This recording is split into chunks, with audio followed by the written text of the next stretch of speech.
नमस्कार, मैं हूं आचार्य सतीश अवस्थी और आपका बहुत स्वागत करता हूं लव विद एस्ट्रोलॉजी में।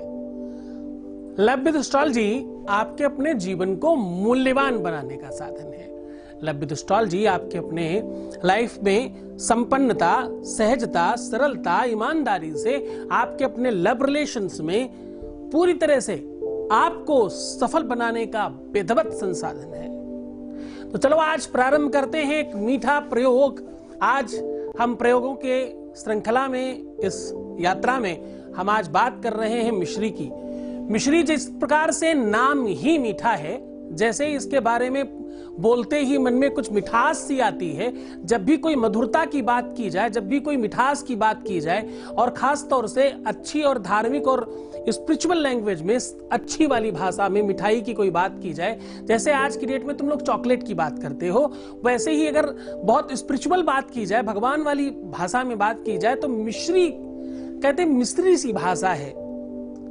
कई सारे गानों में मिस्री की डली और मिस्री सी बोली, मिस्री सी लगी, ऐसे कई सारी लाइन है। गानों में भी कई सारे ऐसे सॉन्ग में मिस्री के बारे में बोला गया है। हिंदी साहित्य में मिश्री का अपना अलग महत्व है। मिश्री बहुत स्पेशल और बहुत खास वस्तु है। मिश्री के बारे में अगर बहुत विधिवत तरीके से देखा जाए तो हमारे घरों में प्रसाद के लिए, भोग के लिए इस्तेमाल करते हैं। मिठाई बनाने वाले हलवाई लोग भी किसी किसी मिठाई में ऊपर से डाल करके उसको सजाने के लिए रखते हैं। मिश्री के कई एक रूप रहे हैं। आदिकाल में, प्रारंभ में जब मिश्री प्रारंभ हुई तो उसका बड़ा रूप था।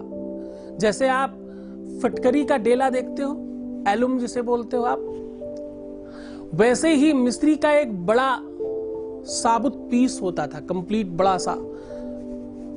उसको इंग्लिश में शायद आप शुगर ही कह सकते हो। जैसे आप शक्कर लेते हो, बहुत छोटा छोटा दाना होता है, वैसे मिश्री का थोड़ा बड़ा दाना होता है, उसे मिश्री कहता है। तो मिश्री का पहले जो रूप था वो बड़े रूप में आता था, और मिश्री की पहचान थी कि अगर उसके अंदर बांस यानी बंबू का कोई लकड़ी अंदर ना मिले तो उसे असली नहीं माना जाया करता था। कहते थे कि अगर मिश्री में वो डंडी या उसका कोई भी लकड़ी का छोटा मोटा टुकड़ा भी अगर न निकले तो मिश्री असली नहीं है, ऐसा मानते थे पहले। और मिश्री को मित्रता के लिए और अपनीयता के लिए, प्रेम के लिए बहुत गहराई से जाना गया है। संगत से गुण गावत, संगत से गुण जात, बांस फांस और मिश्री दोनों एक ही भाव विकात। कहते हैं बांस फांस और मिश्री, बांस की जो फांस यानी बांस की जो लकड़ी है वो मिश्री के भाव में इसलिए बिक जाती है क्योंकि वो मिश्री का साथ करती है, संग करती है, दोस्ती के लिए, यारी के लिए, मिलाप के लिए मिश्री शुरू से समझी और जानी गई है। मिश्री का ये बड़ा महत्व है। वैसे तो आध्यात्मिक भाषा में, आध्यात्मिक कथाओं में ऐसा आता है कि मिश्री नाम की कोई एक ऐसी स्त्री थी जो भगवान की बहुत ज्यादा प्रियसी थी।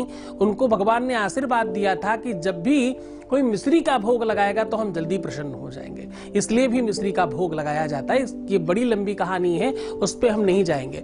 हम तो सिर्फ ये कहने की कोशिश कर रहे हैं कि मिश्री मधुरता का ही नाम नहीं है। मिश्री से सिर्फ तुम भोग नहीं लगा सकते, मिश्री से केवल और केवल तुम कुछ साज श्रृंगार ही नहीं कर सकते। मिश्री से अपने दाम्पतिक जीवन को मधुर बना सकते हो, अपने जीवन साथी को, अपने चाहने वाले को, अपने प्रेमी को अपनी ओर खींच सकते हो।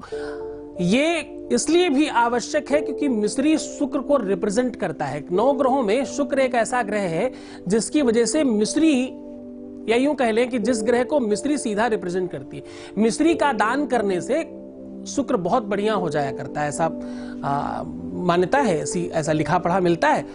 अब देखो, समझने की कोशिश करो, जब दाम्पतिक जीवन बहुत अच्छा नहीं हो, यानी मैरिटल लाइफ, अब वो मैरिटल चाहे पोस्ट मैरिज की बात करें, चाहे कंप्लीट मैरिज की बात करें, चाहे लिविंग रिलेशनशिप मैरिज की बात करें, चाहे लव रिलेशनशिप मैरिज की बात करें, चाहे वास्तविक रियल और व्यवहारिक मैरिज की बात करें, जिसको आप सामाजिक मैरिज बोलते हैं, उसकी बात करें, इन सब में एक बहुत मधुर बात है, एक खास बात है कि भैया पति और पत्नी का सामंजस्य अगर अच्छा नहीं हुआ तो जीवन पूरा समाप्त है। इसकी थोड़ा गहराई में समझने की कोशिश करना। मैंने बहुत लोगों को टेलीफोन पे कहा होगा, आज तुम लोगों के साथ साझा कर रहा हूं। आज आप सबके साथ इसलिए साझा कर रहा हूं कि महत्वपूर्ण बात है। एक स्त्री अपना सर्वस्व त्याग करके एक व्यक्ति के साथ चल पड़ती है, रातों रात उसके सारे के सारे नए रिश्ते नाते सब बन जाते हैं और उसे वैसा मानना पड़ता है। एक पुरुष रातों रात किसी को अपना सर्वस्व मान लेता है, वो अपने जीवन की सारी पूंजी, सारा का सारा संपत्ति, सारी का सारा अधिकार किसी को रातों रात दे देता है। रातों रात अपने सारे नाते रिश्तेदारों में उसकी एक अलग पहचान बना के क्रिएट कर देता है कि अब हम और ये एक ही हैं, कोई अंतर नहीं है। आप सबको वैसा ही मानना पड़ेगा जैसे आप हमें मानते रहे हो। तो ये सामंजस्य इसलिए भी आवश्यक है कि दोनों परस्पर हैं, दोनों एक दूसरे के प्रति अगर सहानुभूति ना रखें तो ये संबंध नहीं चलेगा। अगर पति अपने परिवार में सबको ये न कह दे, ये न बोल दे कि आज से मेरा और इनका अस्तित्व बराबर में है, जो आप मुझे समझते थे जैसे वैसा ही इनको समझना पड़ेगा, न कम न ज्यादा, ये मेरे अर्धांग हैं, ये मेरी अर्धांगिनी है, तो स्त्री का बल बढ़ जाता है। और स्त्री अपने पति को पूरा परमेश्वर समझ करके उसको पूजा करे और उसके घर परिवार खानदान में उसका नाम रोशन करे और उसके नाम को बढ़ा करके रखे। लोग बोले कि देखो भाई फलाने की पत्नी है, देखो देखो उनकी धर्म पत्नी बहुत सुंदर, बहुत अच्छी बच्ची है, बहुत धार्मिक है, बहुत दयालु है, बहुत सरल है, सामाजिक है और बहुत निष्ठावान है, बड़ी पारंपरिक है। तो ये सारी की सारी बातें सुनने और समझने में अच्छी लगती हैं, लेकिन आज की भाग दौड़ में ये सब चीजें थोड़ी कम हो गई हैं। आज की इस पूरी की पूरी भाग दौड़ में एक बड़ी खास बात देखने को मिल रही है कि भाई आपस में द्वंद्व होने लग गए हैं, आपस में एक दूसरे को समझते नहीं हैं, एक दूसरे को शायद प्रॉपर वो दे नहीं पा रहे हैं जिसकी आवश्यकता है। अब उस पर थोड़ा सा गहन चिंतन कर रहा हूं, एस्ट्रोलॉजिकली देखने की कोशिश करना। कुंडली के आधार पर यह 7th हाउस से देखा जाता है। कुंडली से ये सारा का सारा 7th हाउस से देखा जाता है और आपके हाथ में ठीक छोटी वाली उंगली के नीचे वाला ये जो पोर्शन है ये विवाह का है। वैवाहिक जीवन कैसा रहेगा ये आपकी कुंडली में 7th हाउस बता देता है। गोचर के आधार पर शुक्र और बृहस्पति को इसका रिप्रेजेंटेटिव माना जाता है। कुंडली में एक अलग सा पूरा का पूरा चक्र बनता है, एक अलग से कुंडली बनती है जिसका नाम है नौमांस कुंडली, जो सिर्फ और सिर्फ शादी के लिए बनाई जाती है। उसे सिर्फ वैवाहिक जीवन के बारे में देखा जाता है।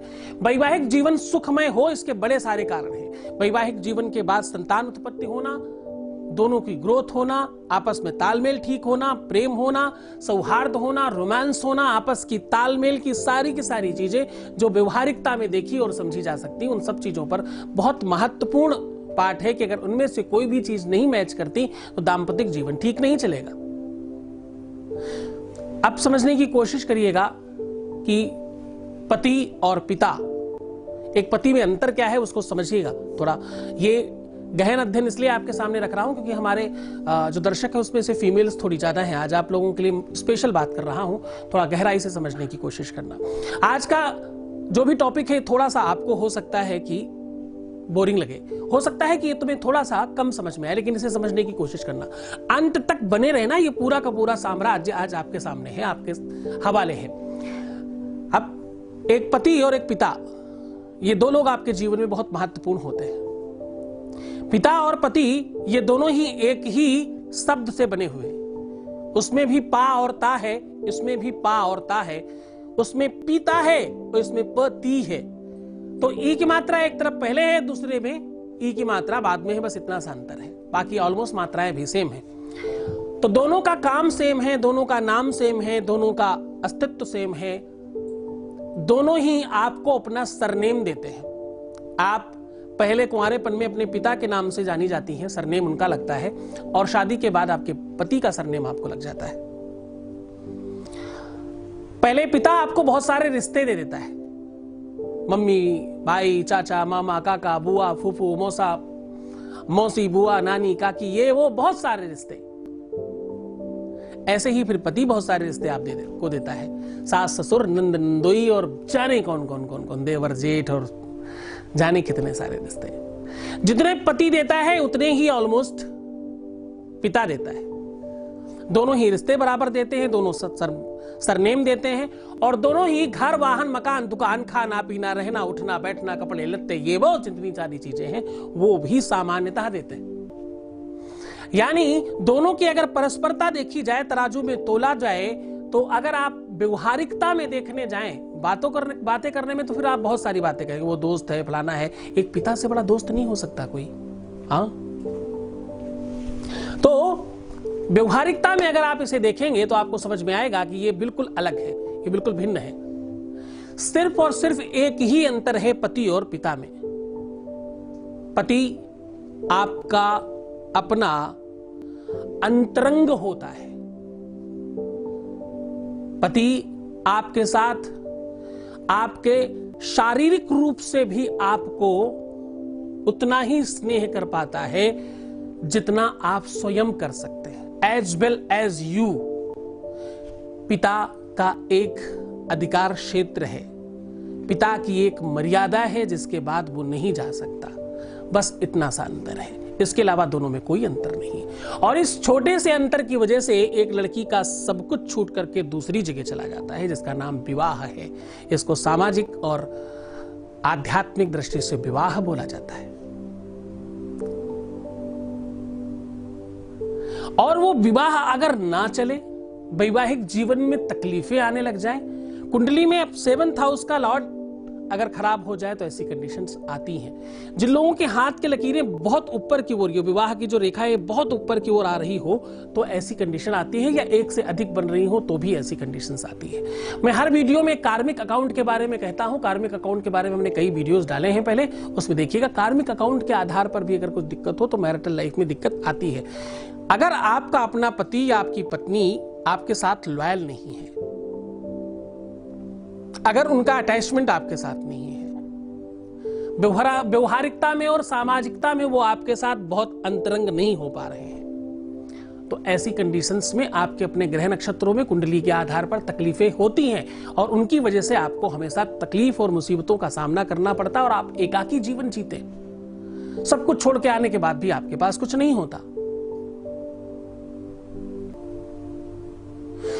जीवन में पति ठीक हो तो भाई बहन, माता पिता, किसी की जरूरत नहीं पड़ती। एक पत्नी अच्छी आपको मिल जाए तो आपके जीवन में किसी दूसरे रिश्ते की बहुत खास नीड नहीं रहती, वो सब कुछ बन जाती है आपके लिए। एक पत्नी आपके लिए मेंटर हो सकती है, आपकी दोस्त हो सकती है, आपकी सपोर्टर हो सकती है, सहयोगी हो सकती है, आपकी गर्लफ्रेंड हो सकती है, आपकी वाइफ हो सकती है, इवन कुछ भी हो सकती है। ऐसे कितने सारे लोग हैं जो अपने कार्य क्षेत्र के साथ साथ व्यवहारिकता में और सारी की सारी चीजों को बहुत अच्छे से मैनेज करना जानते हैं।